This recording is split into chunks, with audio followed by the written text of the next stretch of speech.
I'm Alice Rose, the Project Officer for the Annie Marchant Kitchen and Dairy Collection, and I'd like to welcome you to this virtual preview of the Annie Marchant exhibition, which is actually titled Introducing the Annie Marchant Kitchen and Dairy Collection, which will be opening at Kiplin Hall when we open the hall this year. So in this preview, I'd like to give you an overview of the exhibition, which is celebrating this new collection that Kiplin Hall has acquired. It's also showing or reflecting an active and ongoing project that we're doing at Kiplin Hall, looking after Annie Marchant's collection of around 300 objects. And to reflect the active nature of the project, the displays will then change throughout the year and throughout the time that we're open, during the open season, to provide an insight into what's going on behind the scenes as a museum. So showing that we're working on different objects at different times. I'm hoping this insight will also just give people a glimpse into the kind of decision making that we make at Kiplin Hall, as well as the things we do to look after collections as a museum. As well as this, it hopefully then will give people a view of what we're hoping to do for the future of the collection as well. So in this, you will see just snapshots of bits of the exhibition. So moving into the kind of first section of the exhibition, it's about Annie Marchant. Stepping into Annie's farmhouse in Kent was like stepping into a timeless world. And through this immersive display, which is representing Annie's home in Kent, as you can see on the table and in the previous image as well, there are photographs of Annie, her family, as well as hop farming, which is what her father did, along with antique dealing. Annie was an antique dealer, and so we've got that represented through one of her blank invoices, alongside her collection, because Annie very much used her collection. It was part of her everyday life. While we've been cleaning objects in the collection, it's been very apparent that, things we use for storing household goods such as tea. And then we've also included, of course, there's a little cat on display as well, not part of the collection, but very much representing Annie as an animal lover, because she did have many pets, as well as having sheep, geese, ducks on her farm in Kent. So Annie, as I mentioned, was an antique dealer. She dealt and collected particularly kitchen and dairy objects, most of which are Victorian. She started doing this when she lived in London. And then when her parents unfortunately passed away, which was in the 1980s, 1990s, she then moved back to her family home, which was Wenderton House in Kent.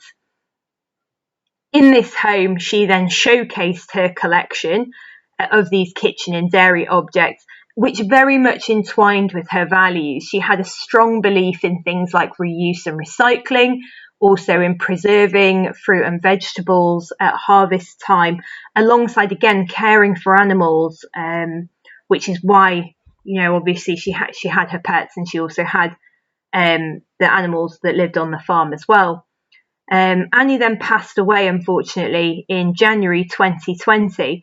But when she passed away, she stated in her will that she wanted her collection to go to a charitable organisation, which then moves us into the next section of the exhibition. So Kiplin Hall found out about Annie's collection, and part of the reason that Kiplin wanted to acquire it was because the current collection at Kiplin Hall tells the stories of kind of the upstairs of the house, the families who owned the Kiplin estate. It doesn't tell the stories of those people working behind the scenes on the estate. And the service wing, unfortunately, was demolished in the 1970s. So the Annie Marchant collection provided the perfect opportunity to represent the community that would have been involved at Kiplin, and the lives of those who lived and worked on the Kiplin estate, as well as everyday life in those time periods. When a museum acquires a collection, we're promising to look after objects forever. So we have to take careful consideration, or be careful in our consideration over which objects from Annie Marchant's collection we were going to take, because we wanted to make sure we'd be able to look after them for a long period of time. So the immersive display you can see here represents a curator's desk and the documents we use to make these decisions. This includes details about the collection's development policy. Also, because we were acquiring during a pandemic and it was difficult to go and visit the collection itself in Kent, there was a curator who was based down in Kent who went and compiled an inventory of Annie's collection. Then this was sent up to staff at Kiplin, and notes were sent between both the team at Kiplin and the curator in Kent, making decisions about these objects, making further inquiries about what certain things were, measurements, dimensions. There's also the 1887 inventory of Kiplin Hall, which includes details about the service wing and the servants' areas, which gives an indication of the kind of things that would have been at Kiplin Hall, which in turn then can inform that decision making, because if there are things that are similar, maybe it would be more useful for us to have those things, as well as finding objects that are relatable as a whole for the time period. So once we've decided what we're going to take, how do we look after a collection? Well, in this section, we're exploring the different processes involved in looking after historic objects. So how do we clean objects? The processes involved in photographing objects, why we do that, as well as numbering objects, linking into things like collections management, and how we manage a collection when it's on site. Recording new information about objects, so that includes both something known as condition reporting, which is identifying the physical condition of the object, as well as documentation, which is how we bring all of this information together, so details about what the object is, where it is, the condition that it's in, and how we bring that all together on site, as well as details about covering and packing the objects for storage. So this section is all about providing an insight into how and why we do these things to care for a collection. And of course, bringing new objects on site can bring potential problems with them too. There can be pests carried on objects, so particularly organic objects can be a bit problematic because the pests can live in the organic objects because they like to eat them. So, for example, items made of wood. So we then sent these to a freezer because when you put objects into a deep freeze, this should kill any pests that are living within them. So then that should mean that when objects come on site, there isn't a risk of then creating an infestation, not only within the collection you're bringing, but also then it's spreading to other items in the collection that's already here. So in this section, we're outlining the process behind freezing objects, so what we do to prepare objects before they go for their freeze, as well as more details about that process. And then in the spotlight area, this case is going to change throughout the year to reflect the active and dynamic nature of the project and acquiring a new collection. So we'll be focusing on different materials or different object materials here, exploring kind of what the objects are made from, but also the challenges that this poses for us when we're caring for these objects. So the initial display, when we first open, will focus on wood and issues around things like dust, as I've just mentioned, pests, as well as mould growth, how we deal with that and how we deal with cleaning mouldy objects, as well as polishing and how we then want to display objects. Do we want to polish something up to a high shine? Are we presenting it as if it's being used? And you can see also in the lower image, this is a kind of associated display looking at a spice cabinet, which when it came to us had quite a bit of mould on it. It also has some pest damage. So we've got some images of what it looked like when it came to us, and again explaining that process of cleaning the object and getting it ready for long-term storage and display as well. Just as the collection is waiting for its home, but more on that in a minute. And of course, one of the key aspects of what we do, or acquiring objects, is research. Research is essential to everything that we do. And in this section, it's exploring or providing an insight into the research process and the questions we ask when we're researching objects.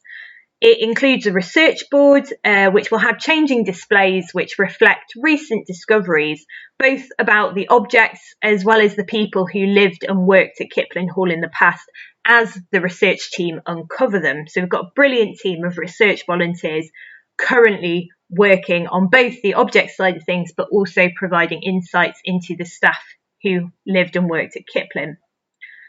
We also are inviting visitors to have a go at kind of thinking through, or thinking like a curator or a researcher, in the mystery object area that you can see in the bottom right, where people will be able to have a look at an object. Again, this object will change throughout the year, and they'll be able to, depending on what restrictions are at the time, either submit their guesses via social media or perhaps be able to write their own label, which will then be put on display next to the object.